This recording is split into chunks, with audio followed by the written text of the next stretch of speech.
Bismillahirrahmanirrahim. This is the 10th episode of the 18th topic. We are discussing the Isnad of the 7 canonical readings, and in the previous sessions we had discussed 6 of the readers, and today we will take up Abdullah ibn Amir al-Yahsubi, who is a reciter of Syria. And as you know, that these are the famous 7 reciters who have been selected and chosen by Abu Bakr ibn Mujahid in his Kitab al-Saba, and since then these 7 have come to be regarded as the most important reciters of the Qur'an. We have already seen in the past 9 episodes that all the earlier 6 reciters who have been discussed, and none of their chains of narration reach tawatur. It's a far cry from tawatur, and even as far as the ahad nature is concerned, that too is severely damped by the fact that many of these readings end out to be munqata. So today we're going to take up Abdullah ibn Amir al-Yahsubi, and a very small biographical introduction to him is that it is known that he was born in Rohab, which is a city of Balqa, and he grew up in Damascus. Now there is a difference of opinion regarding the year of his birth, but the authorities are unanimous that he died in 118 Hijrah. Now one of the opinion is that he was born 2 years before the death of the Prophet, and another is that he was born in 21 Hijrah. So these are the 2 major opinions, but as far as his death is concerned, he died in 118 Hijrah. It is said that he succeeded Abu Idris al-Khawlani as the Qazi of Damascus. And according to Ibn Sa'd in his Tabaqat al-Kubra, he said that he has also narrated a few ahadith. So this is as far as some biographical information regarding Abdullah ibn Amir is concerned. Next we shall take up his teachers who have been reported in history, and we shall take up, as is our custom, both teachers which have been reported through an isnad based content, as well as those teachers who have been reported without any isnad based content. Now as far as the isnad based teachers are concerned, you can see there are 3 of them. Their names are being displayed before you. The 3 of them are, the first is Usman ibn Affan, then we have Al-Mawrid ibn Abi Shahab, and the third is Abu Darda. So these are the 3 teachers which we find in historical works and earliest biographical works which are supported through isnad. Now we take up some of the other teachers who have been reported without any isnad based content, and some of them are common as well to this. So Ibn al-Jazri says that there are 9 opinions regarding his teachers, and the most correct of them is that he read out the Qur'an to Al-Mawrid. So he has already been mentioned earlier on in the isnad based content. So Ibn al-Jazri says that the most correct of them is that he read out the Qur'an to Al-Mawrid. The second opinion is that he read out to Abu Darda, and this is not improbable. Again, Abu Darda is another person whom we see that he is supported through isnad based content as well. The third is that he read out to Fuzala ibn Ubaid, and this is very sound. It says Jayyid, but again we do not have any chain of narration or isnad in this regard. The fourth one is that he heard the qira'ah of Usman, and this is doubtful, and the words used are muhtamil. And again, as far as Usman is concerned, he is also, as you would just recall, I had mentioned him amongst those teachers who were reported through isnad based content as well. So all these 3, Abu Darda, Usman and Al-Mawrid, they have been mentioned here, but all 3 of them have also been reported through isnad based content. But we are enumerating the opinions which Ibn al-Jazri has cited in his Al-Ghayat al-Nihaya. So the 5th one is that he read out a part of the Quran to Usman, and this is possible. The 6th one is that he read out the Quran to Wasila ibn al-Asqa radhiyallahu anha, and this is not improbable. La yamtana are the words which have been used. The 7th one is that he read out the whole of the Quran to Usman, and this is improbable and not proven. Ba'idun wala yuthbit are the words which have been used. The 8th one is that he read out the Quran to Muawiyah, and this is not correct. He read the Quran to Muawiyah, and this is not correct. And the words used are la yasihhu. The 9th one is that he read out the Quran to Muaz, and this is baseless. This is wahin. So these are the 9 opinions which Ibn al-Jazri has recorded, and we have various comments on this as well, but primarily we can see that these are the people, the 9 opinions vis-a-vis the teachers of Abdullah ibn Amir, and the three of amongst these 9 are the 3 also mentioned who are already supported through isnad-based content. We shall take them up separately. Now, it may be added here that Az-Zahabi has denied the report of Abu Ali Ahmad ibn Muhammad al-Asbahani that Abdullah ibn Amir read the reading of or heard the reading of Ali ibn Masud and Zayd. So this is a denial here, and this has been recorded by Az-Zahabi in his Ma'rifatu Qurra al-Kibar. Now, it can also be noted that Az-Zahabi has recorded Abu Ali al-Ahwazi, his opinion according to whom there are 12 views regarding the teachers of Ibn Amir regarding his reading. So we have Zahabi recording the view of Abu Ali al-Ahwazi regarding the 12 possible opinions regarding the teachers of Abdullah ibn Amir. I'm just going to briefly allude to these 12 opinions as well. So the first one is that he read out to Usman. The second is that he heard the reading of Usman. The third is the teacher is not specified. It is said that Ibn Amir read out to a person whom Ayyub did not name. The fourth is that the teacher is again not specified.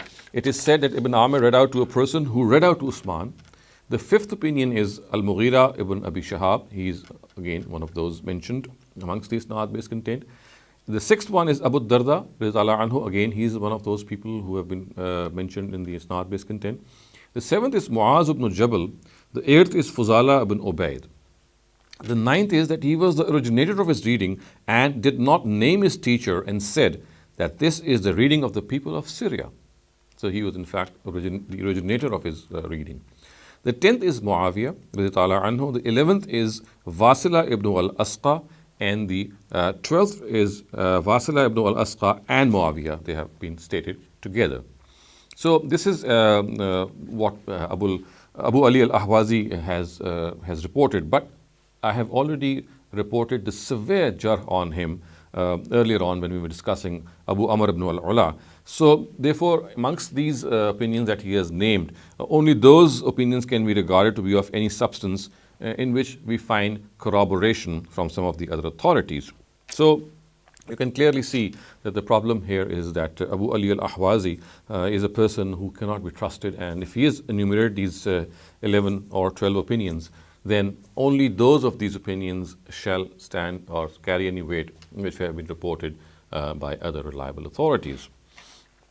So this was as far as a general comment on the teachers of Abdullah ibn Amir was concerned by various authorities, in which in fact teachers supported through isnad and not supported through isnad, both were discussed. But primarily what I wanted to point out is that all these opinions actually relates to opinions in which isnads were not given actually. So the isnad-based content was not given, it was just that they were pointed out that these are the teachers as well. But earlier on, I have already cited 3 prominent authorities who have been recorded to be teachers of Abdullah ibn Amir on isnad-based content. So that is now what we're going to take up. Now we're going to take up the teachers of Abdullah ibn Amir who have been reported through isnad-based content. The first one and the first teacher who has been reported of Abdullah ibn Amir is Usman ibn Affan radhiyallahu anhu. And now let me read out the narratives which record his name to be a teacher of Abdullah ibn Amir. So the words are, An Abdullah ibn Amir قال صليت خلف عثمان فسمعته يقرأ هذا الحروف إلا من اغترف غرفة بضم الغين, which would mean إلا من اغترف غرفة بضم الغين, which means that the way I have pronounced it with the zamma on ghain. So this has been recorded by Ad-Dani in his Jami al-Bayan fil Qira'a as-Sab'a al-Mashhura. So a translation of this narrative would be, Abdullah ibn Amir said, I prayed behind Usman and heard him say this recital. He's just now, he has actually conveyed this recital, which is of a single, actually a part of a verse in Surah Baqarah. It says, Illa man ightarafa ghurfatan. So as I said, with the zamma on ghain. So the word ghurfa has been read. You can see, viewers, it's the chain of narration of this narrative being displayed before you. Now the problem with this chain of narration is the narrative or this chain of narration is broken because Dani has not specified who has reported this to him from Muhammad ibn al-Hasan ibn Muhammad ibn Zayd al-Naqash. As you can see, the chain of narration actually began with the words وَقَالَ مُحَمَّدُ ibn al-Hasan al-Naqash.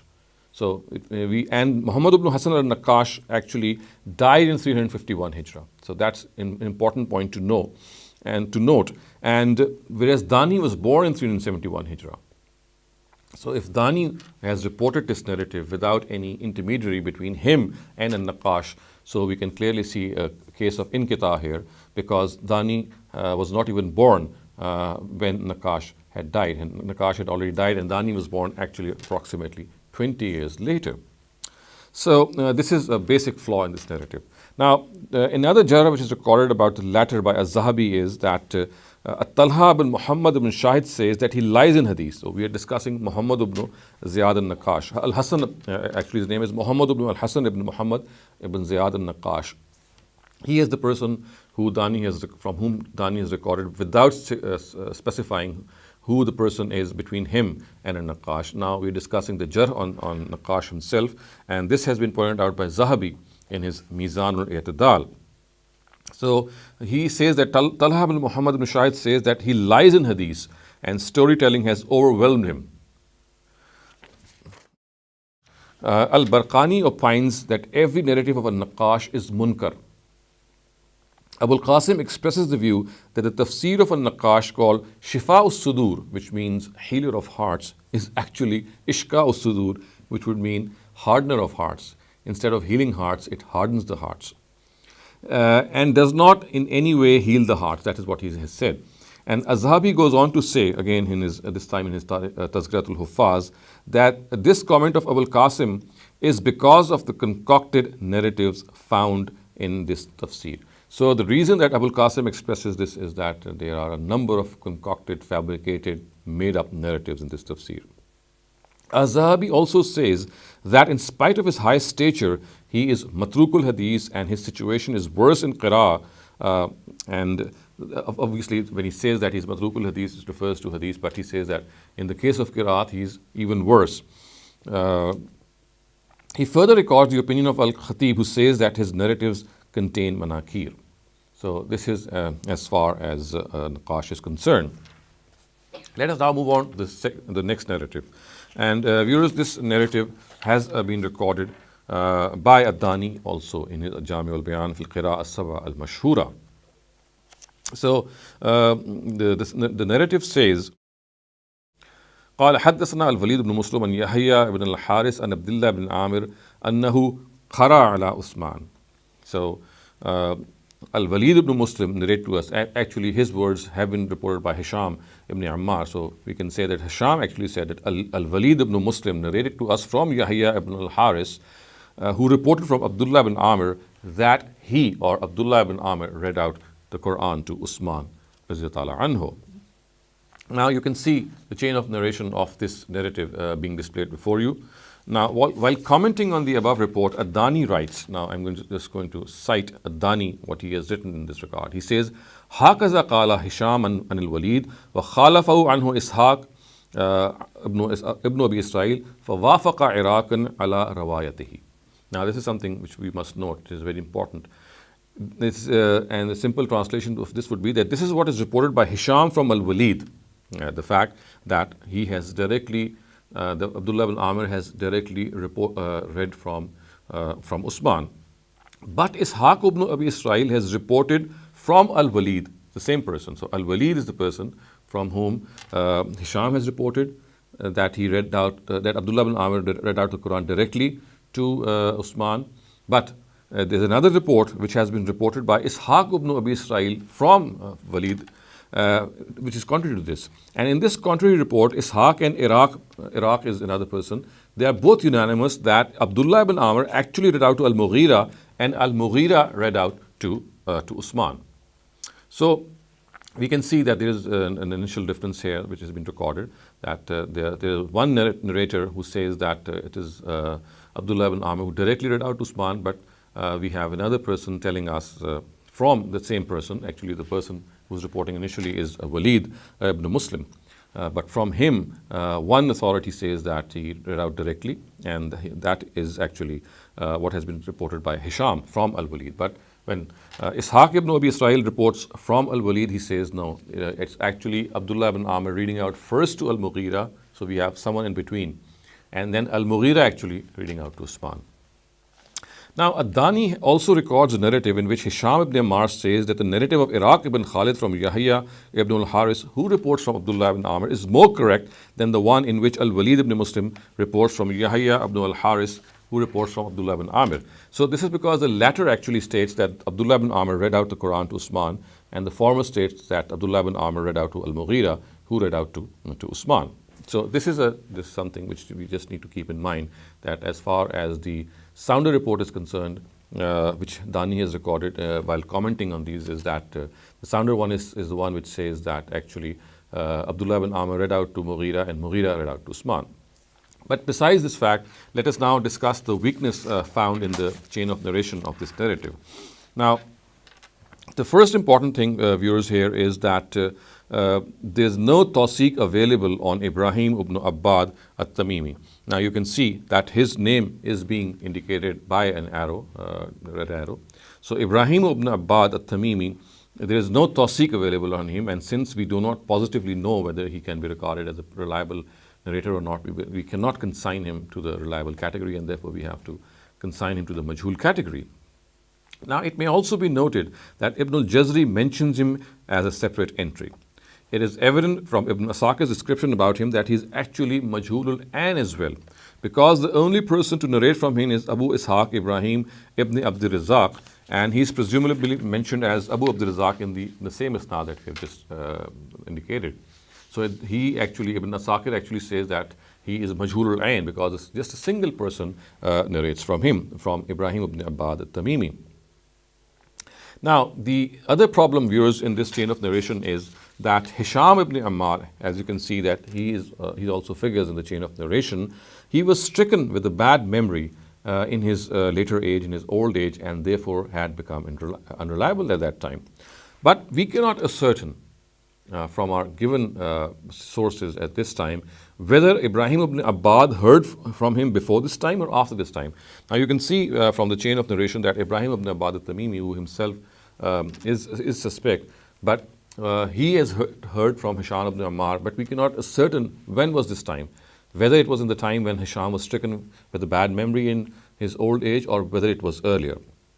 And hence this is of course a further weakness in the narrative, because as long as we are not sure whether Ibrahim ibn Abbad heard from Hisham in his times when his memory had not left him, this cannot be positively ascertained, and therefore this will remain a question mark.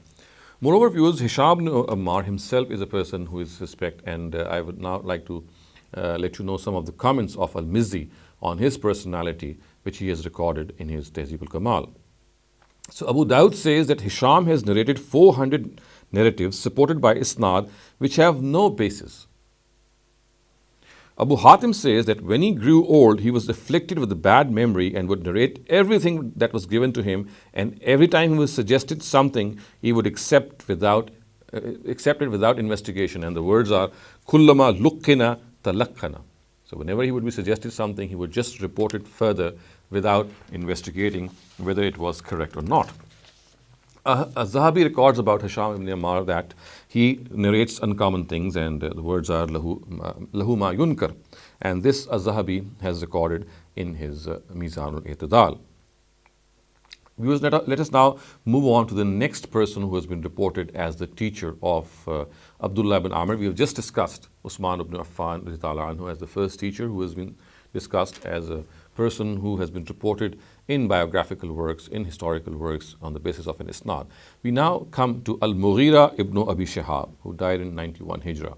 So let us now discuss isnads which tell us, or which inform us that he was also a teacher of Abdullah ibn Amir. Now you can see the first narration is by Yahya ibn al-Haris, and it has more than one account. So the first of them, or more than one variation. So the first of them you can see is being displayed before you, and the words are, it actually says that Sahli ibn Subah al-Mari says, قال سمعت يحيى بن الحارث الزماري قال قرأت على Abdullah ibn Amir al-Yahsubi وقرأ Abdullah على Al-Mughira ibn Abi Shihab al-Makhzumi وقرأ Al-Mughira على Usman ibn Affan radiyallahu ta'ala anhu. This narrative has been recorded by Abu Bakr ibn Mujahid in his Kitab al-Sab'a. So the words are, Yahya ibn al-Haris said, I read out the Quran to Abdullah ibn Amir al-Yahsubi, and Abdullah ibn Amir al-Yahsubi read it out to Mughira ibn Abi Shihab al-Makhzumi, and al-Mughira read it out to Usman ibn Affan radiyallahu anhu. And you can see, viewers, that this chain of narration is being displayed before you. The problem in this chain of narration, viewers, is the personality of Iraq ibn Khalid. Now, according to Abu Hatim, he is Mustaribul Hadith Laysa bil Qawi. So this has been recorded by his son Ibn Abi Hatim in the famous book Al-Jarh wa Ta'dil. So in the opinion of Ibn Hibban, Rubbama Aghraba wa Khalafa. Ibn Hajar records that Abu Ja'far al-Tabri said that the person who has narrated from, that Ibn Amir read out to the Quran to Al-Mughira ibn Abi Shihab, and then that Al-Mughira read it out to Usman is majhul. So he says that the person who says that Abdullah ibn Amir read out, that Abdullah ibn Amir actually read out to Al-Mughira and Al-Mughira read it out to Usman, he is a majhul person who transmits narratives nor as a reciter of the Quran. So he's neither known as a person who transmits narratives, he's majhul in the opinion of Abu Ja'far, because he's a person who transmits narratives. He does not transmit any narrative, nor is he a reciter of the Quran, and his name is actually Iraq ibn Khalid. And we will discuss the critique of Tabri in detail in the coming sessions, because this needs separate mention, but here I've just mentioned it in a small passing way. Now, also, viewers, present in this chain of narration is Hisham ibn Ammar. You can see that his name is being indicated. We know that he was stricken with a bad memory in his old age and therefore had become unreliable at that time. But here you can see that it is not possible to ascertain whether Ahmad ibn Muhammad ibn Bakr, who actually heard from Hisham ibn Ammar, whether it was the time in which Hisham's memory was sound or not. So therefore, this is a further weakness in this narrative. Also, viewers, of importance is to note that Yahya ibn al-Haris is not contemporaneous to some of the information that he is transmitting. He's not. It is not likely that he is. Whatever he is saying is he's contemporaneous too, and this includes the fact that Al-Mughira reading out the Quran to Usman ibn Affan radiyallahu anhu. We know that Yahya ibn al-Haris was born in 55 Hijrah and he died in 45 Hijrah, and therefore the fact that Al-Mughira reading out to Usman ibn Affan, because Usman obviously died in 35 or 36 Hijrah, so he could never have been contemporaneous to this information because he was not even born in that time. Now, viewers, let us discuss the next narrative in this regard, and this narrative has several tahweels, and you can see when you will later see the chart of being displayed before you. But let me just read it out from where it has been reported by Yahya ibn al-Haris. So the words are قالوا حدثنا هشام بن عمار قال حدثنا عراق بن خالد قال سمعت يحيى بن الحارث الزماري قال قرأت على عبد الله بن عامر اليحسبي وقرأ عبد الله بن عامر على المغيرة بن أبي شهاب المخزومي وقرأ المغيرة على عثمان بن عفان رضي الله عنه. So Yahya ibn al-Haris said, I read out the Quran to Abdullah ibn Amir, and he read out to Al-Mughira ibn Abi Shihab, and Al-Mughira read out to Usman ibn Affan radiyallahu anhu. So viewers, you can see the chain of narration of this rather comprehensive narrative being displayed before you. It has been reported by Dani through five actually tahweels. And we also have another chain of narration, Isnad, which has been recorded by Ibn Asakir in his Tariq Medina Damashq, and you can see now the comprehensive chart being displayed before you. So let us start analyzing the narrators of this chart. First of all, viewers, is Iraq ibn Khalid. You can see that he is the person who reports from Yahya ibn al-Haris, and he has the jar on him has already presented earlier. I've just presented the jar on him, and we can see how badly he is criticized. Now, viewers, the thing that we need to understand is there are at least 6 people. There are 6 people who report from Hisham ibn Ammar. And these 6 are Ahmad ibn Anas ibn Malik al-Muqri. Then we have Ahmad ibn Muhammad ibn Bakr. Then we have Ibrahim ibn Abbad. Then we have Ahmad ibn al-Mu'alla. Then we have Muhammad ibn Sulaiman al-Baghindi. And then finally we have Muhammad ibn al-Mu'afi. So these are the 6 people who report from Hisham ibn Ammar. But the problem again here is that we cannot ascertain whether these 6 people report from Hisham ibn Ammar when he was in his sounder years, when he was a person who had a sound memory, or whether these 6 people report from him when he had become a person who had lost his memory or he had been inflicted with a bad memory. The other problem here, viewers, is the personality of the other aspects of Hisham ibn Ammar's personality, which I have already discussed earlier. So therefore, this also is something which needs to be taken into account. Also, viewers, of importance is to note that Muhammad ibn Sulaiman al-Baghindi is very suspect. Now you can see that his name is being displayed in the chart before you and indicated also. Now let me just point out some of the jarh that has been pointed out vis-a-vis his personality. So Az-Zahabi in his Mizan al-I'tidal records, he is a mudallis. And there is some defect in him. So the words that he is uses fihi shay. There's some problem with him. Ismaili says that he is a dirty mudallis, and the word that he is used are that khabisut tadlis. And he is also a musahif, which means that he actually is a person who badly records things, who's guilty of tasheef, in which he changes or he is guilty of changing the script or the spellings of the words that he records or the names that he records, which make them actually into new names or confused statements. Ad-Daraqutni says that he is mukhtalitun mudallis, and that he would write something from one of his companions and then erase 3 people between this person and his own sheikh and would make a lot of errors.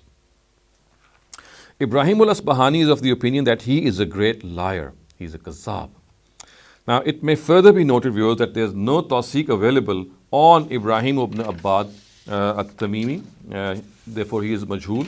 It may be noted that Ibn al-Jazari mentions him as a separate entry. And it is, I have already pointed this out earlier, I'm just repeating this, that Ibrahim ibn Abbad al-Tamimi, there is no tawseeq available on him, and I have already pointed out the fact that Ibn Asakir says that there is only one person who narrates from him actually, and therefore he is a person who is majhul al-ain as well. Moreover, I have already pointed this out earlier, but I have to make this point again in this case as well, that Yahya ibn Haris is not contemporaneous to some of the information that he's transmitting in this narrative.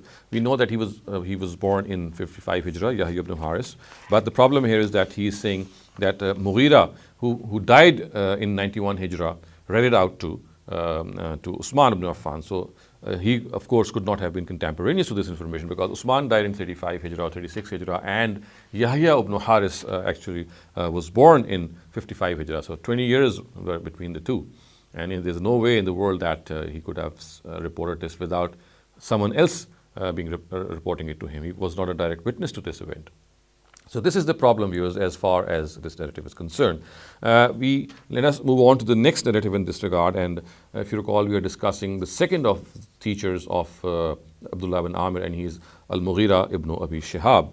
So this third narrative, viewers, is reported by Abu Ubaid in his Fazail al-Qur'an.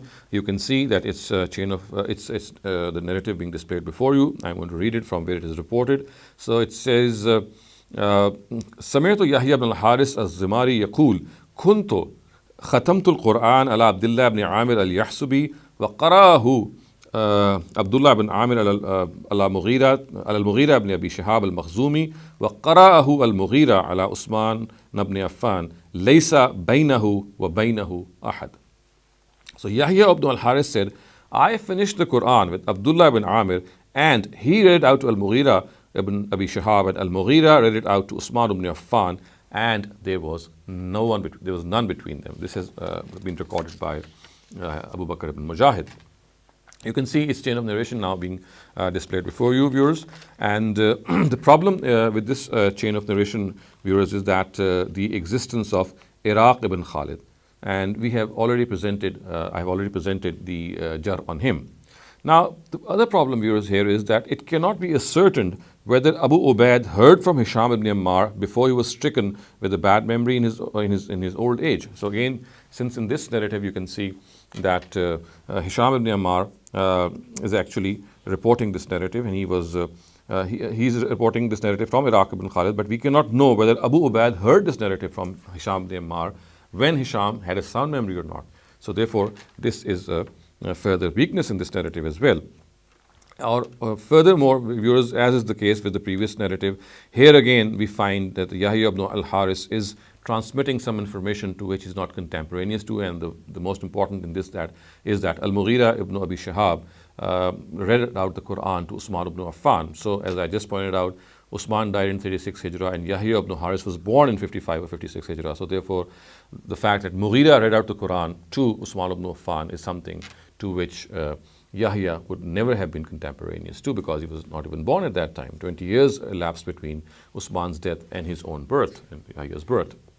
So viewers, I'm going to end my talk here in this episode till now, because I would like to present some more data in the next episode vis-a-vis the fact that Al-Mughira ibn Abi Shihab is a teacher of Abdullah ibn Amir. Today, in this episode, we have discussed Usman ibn Affan, the fact that he was a teacher through isnad-based content, and we have seen that none of the narratives hold any ground. And we have started to discuss the second teacher of Abdullah ibn Amir reported through isnad-based content, and he is Al-Mughira ibn Abi Shihab. And we have discussed some of the narratives regarding the fact that he was a teacher of Abdullah ibn Amir. We will discuss some more narratives later on in the next episodes which describe that he's also a teacher. But we'll take up of Abdullah ibn Amir, but we'll take up that particular content later on. And also, viewers, we have discussed earlier on some of the general comments that have been made by authorities vis-a-vis the teachers of Abdullah ibn Amir, which included teachers who are reported through isnad-based content, and which also included teachers who are reported without any isnad-based content. And when I mention teachers who are not based through or who are not reported through any isnad-based content, my purpose is more academic, as I pointed out repeatedly, that we will not entertain teachers who have been merely reported and no isnad is reported to support them, but their names have been mentioned for academic purposes only. Now, to us, or to me, the importance lies in those teachers who have been reported through isnad-based content, and that is why we are analyzing that content in detail. Inshallah, we'll take up the remaining data in this regard in the coming episodes. Till then, أقول قولي هذا واستغفر الله لي ولكم ولسائر المسلمين والمسلمات.